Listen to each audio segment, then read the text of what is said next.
জীবনে চলার পথে আমরা কত মানুষের সাথে পরিচিত হই, কিন্তু সব পরিচয় কি সারা জীবন থাকে?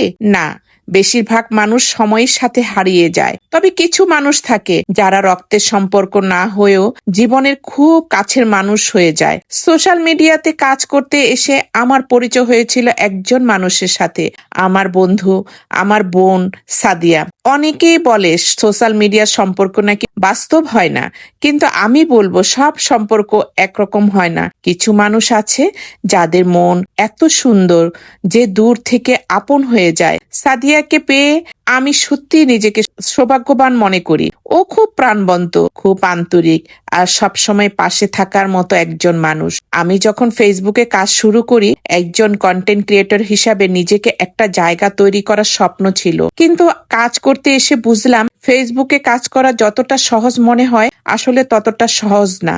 এখানে অনেক নিয়ম আছে, অনেক বাধা আছে, আর না বুঝে কাজ করলে ভুল হওয়াটাই স্বাভাবিক। সত্যি কথা বলতে এর আগে আমি আরো 2 জায়গায় প্রশিক্ষণ নিয়েছিলাম, কিন্তু সেখানে কোনো আন্তরিকতা পাইনি। শুধু কাজ শেখানোর কথা বলে টাকা নেওয়া, তারপর আর কোনো যোগাযোগ নেই, কোনো সমস্যা হলে পাশে থাকার মানুষও নেই। তারপর অনেক ভেবে চিন্তে আমি খোঁজ পেলাম ইসমতারা ম্যামের।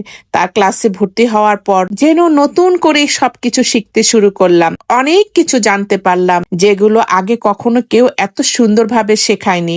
আর আমাদের মেন্টর মঞ্জুরুল আলম টুটুল স্যার, উনি সত্যি অসাধারণ একজন মানুষ। এত ধৈর্য নিয়ে, এত আন্তরিকতার সাথে উনি আমাদের শেখান। যখনই কোনো সমস্যায় পড়েছি, আইডি হোক বা পেজের সমস্যা, আমি যখন তখন স্যারকে বিরক্ত করেছি, উনি কিন্তু কখনো বিরক্ত হননি, বরং সময় নিয়ে প্রতিটা সমস্যার সমাধান দিয়েছেন। তখন একটা কথাই মনে হয়েছে, ভালো মানুষ আসলে এখনো পৃথিবীতে আছে। আমরা অনেক সময় ভালো মানুষদের মূল্য দিতে পারি না, ভালো কিছু দেখলে সেখানে দোষ খুঁজি, কিন্তু আমি সবসময় বিশ্বাস করি ভালোকে ভালো বলা উচিত, আর কৃতজ্ঞতা প্রকাশ করতে কোনো কৃপণতা করা উচিত না। অনেক দিন ধরেই মনে হয়েছিল যাদের সাথে এতদিন শুধু ক্লাসে কথা হয়, বাস্তবে যদি একদিন দেখা হতো। আমি আর আমার বান্ধবী সাদিয়া দুইজনেই সেই ইচ্ছার কথা জানালাম। তারপর একদিন দিন তারিখ ঠিক করে দেখা করলাম 100 ফিট শেফস টেবিলে। সত্যি বলতে সেদিন খুব বেশি ভিডিও করতে পারিনি, কারণ মানুষগুলোকে সামনে পেয়ে এতটাই খুশি হয়ে গিয়েছিলাম, ভিডিও করার কথা একদম ভুলেই গিয়েছিলাম। বাস্তবে ওনাদের আরো বেশি ভালো লেগেছে। কথাবার্তা, আচার আচরণ, আন্তরিকতা সবকিছুতেই যেন ভালোবাসা মিশেছিল। আমরা অনেক গল্প করেছি, হাসাহাসি করেছি, খাওয়া দাওয়া করেছি। পুরো সময়টাই যেন একটা পরিবারের মতো কেটেছে।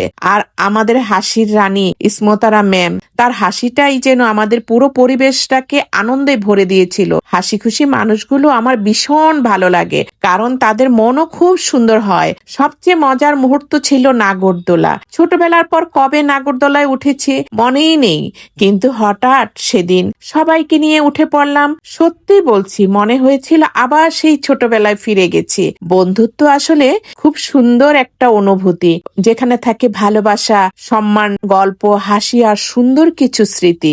আজকের দিনটা আমি কোনোদিন ভুলবো না, কারণ আমার পছন্দের মানুষগুলোর সাথে, আমার ভালোবাসার মানুষগুলোর সাথে আমি খুব সুন্দর একটা সময় কাটিয়েছি। আপনারা সবাই আমাদের জন্য দোয়া করবেন যেন এই সম্পর্কগুলো সারা জীবন এমনই সুন্দর থাকে। আর আজকের ভিডিওটা আপনাদের কেমন লাগলো অবশ্যই কমেন্ট করে জানাবেন। আর একটা কথা মনে রাখবেন, ভালো মানুষদের সবসময় আগলে রাখবেন, কারণ তাদের ভালোবাসা আর শিক্ষা সবসময় নিঃস্বার্থ হয়। আজ তাহলে এখানেই শেষ করছি, আবার আসবো নতুন কোনো ভিডিও নিয়ে। ততদিন পর্যন্ত আমার সাথেই থাকুন। আল্লাহ হাফেজ।